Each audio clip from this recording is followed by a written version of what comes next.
So by now, I'm sure you've heard that the Fed has raised interest rates yet again, which won't be the last time this happens, as they'll have to keep raising rates in order to curb the crazy high inflation we've been seeing, which means that the stock market will likely get worse before it gets better, which it will get better. And in this video, I'm going to tell you about 3 dividend stocks I plan to buy as the prices keep coming down. So without further ado, let's get into it.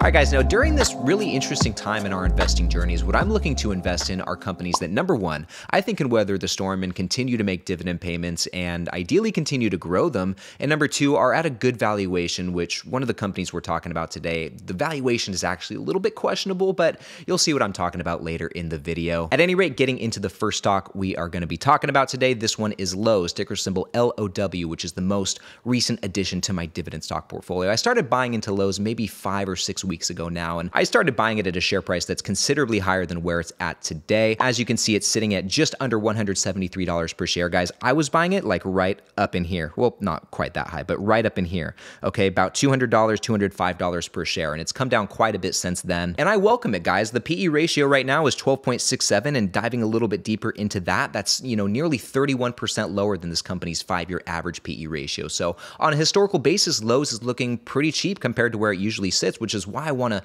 swoop up some more shares of this bad boy while I can. And having said that, Lowe's is still looking to be at more of a premium than some of the other companies in the consumer discretionary sector, which really is no surprise considering some of the other companies in this sector like Dick's Sporting Goods and Best Buy, both of which have single-digit PE ratios and are like 2 of the cheapest stocks on the market right now, guys. Now, Lowe's has one thing that a lot of other companies in the sector do not, and that is its dividend growth history. As you can see, they've been growing their dividend for 58 consecutive years, making Lowe's a dividend king, which is something we cannot say for others like Best Buy and Dick's Sporting Goods, and Lowe's still has an extremely high 5-year growth rate. So in times like this where we're going to see some more volatility, I'm looking for that reliability. I'm looking for companies that I think will continue to not only pay the dividend, but grow it as well, and considering Lowe's track record, I'm not too worried about it. And having said that, guys, Lowe's recently announced a really substantial dividend raise. Last month in May, they raised the dividend by 31%. And upon doing so, the CEO came out with a note of confidence saying, today's dividend increase reflects the strength and consistency of our cash flow and our continued commitment to returning capital to our shareholders. So that's what I like to see, guys. Lowe's is a company that is committed to delivering value to shareholders. And that's the type of company I want to invest more of my money into, which is why I'm going to be adding to this position right now. Now, moving on to the second stock I will be picking up some more shares of. In fact, I've already started doing this. That's going to be Intel, ticker symbol INTC. And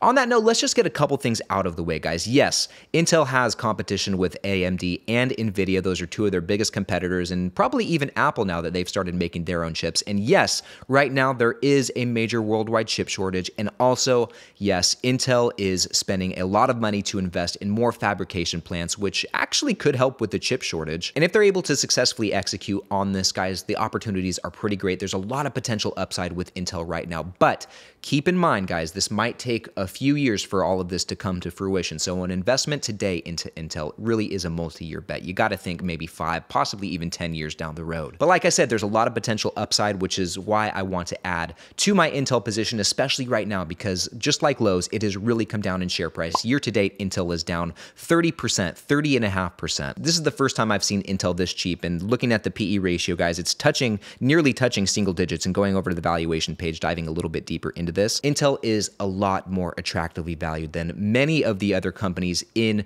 the technology sector. I mean, you can see it's nearly 36% lower than the sector median, and also it's about 11% lower than the 5-year average PE ratio. So all across the board, Intel is just looking prime for purchase. And the dividend stats are not looking too shabby as well. I mean, going over here, we see they have a really low payout ratio, they have a sustainable 5-year growth rate, and they have a decent dividend growth history of 8 consecutive years with a dividend yield that's touching nearly 4%. But what I want to hone in on here is the low payout ratio. They're not contributing a lot of their earnings to the dividend, which to me means even during these volatile times, they should be able to at least continue paying the dividend and hopefully continue growing the dividend. I mean, the 5-year growth rate seems pretty sustainable, 6.25%. That's not super crazy. It's not going to be too hard for them to keep up with that, I would imagine, with a payout ratio this low. And furthermore, going up here to the dividend safety page, guys, we can see that they have a cash flow payout ratio of only only 19%, which is really low. They're not paying out a lot of their cash flow to the dividend, which is great too. That really speaks to the sustainability of the dividend during these volatile times. And adding even more to this, guys, Intel is a cash cow. I mean, going up to the profitability page right here, Seeking Alpha gives them an overall profitability grade of an A+.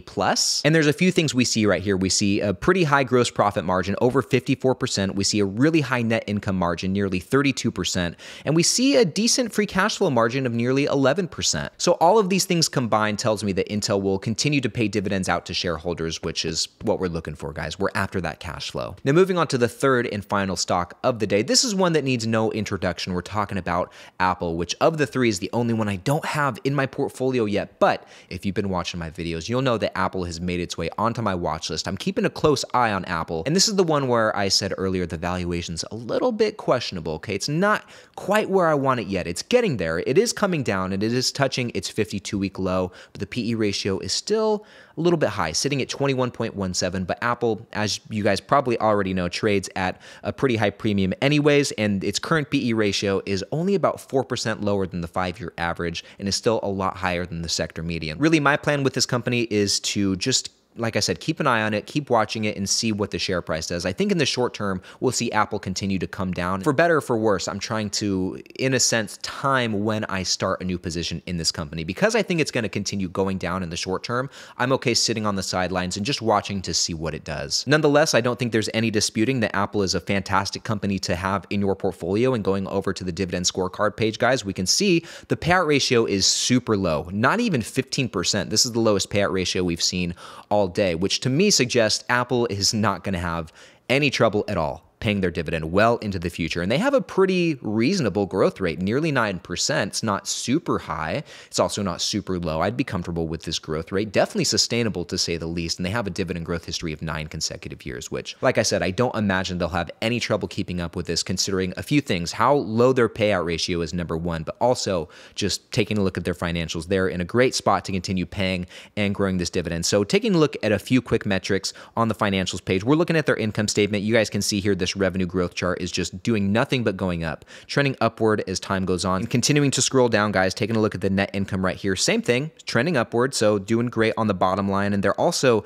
doing a fantastic job of buying back shares. Apple's really delivering some great value to shareholders, which is another reason I want to have this in my portfolio. But what's really impressive is their balance sheet. Apple is known for having one of the strongest balance sheets on the market. And that's the kind of company you want to have when times get tough. And having said all of this, guys, before we move on to the weekly portfolio update, I just want you to know these are not the only 3 stocks I plan to buy. There's some more on my list I'd like to throw some money into, which I probably will make another video in a week or a couple weeks talking about some additional stocks I'm really looking at. So stay tuned for that. And also, I want to hear from you guys. Leave me a comment below. What are some stocks that you have your eye on as share prices keep coming down? Are there any new positions that you plan to start? Are there any stocks in your portfolio that you're averaging down on right now? Let me know in the comments below. All right, now getting into my portfolio, guys, as I'm sure is the case for many of you, this week sucked for me on the market. There's just no other way to say it. It was honestly probably the worst week in terms of performance my portfolio has ever seen. Right now, my portfolio is currently valued at $34,174.16, which means I've lost over $2,000 just in the last 7 days on the market. And my portfolio is officially in the red. I have a total gain of minus 2.5% compared to last week. I was up to about 4.5% of unrealized gain. So just in the last week, guys, I've lost like 6%. But guys, there is a silver lining here. What this has done, as my portfolio has gone down in value, it's pushed my dividend yield up quite a bit, up to 4.88%, which is about 0.3% higher than, maybe even 0.4% higher than where this portfolio usually sits. And in the last week, I've increased my annual dividend income by about $7, and we're now at $1,666.65, which puts me at about 83.3% of my 1-year goal to hit $2,000 in annual dividend income by the end of September of this year. Now, getting into my purchases for the week, guys, like I said earlier, I've started buying some more Intel. I put $75 into Intel this week and picked up nearly 2 shares of that bad boy, which put me officially over the 40 share mark of Intel in my portfolio, which is, I don't know,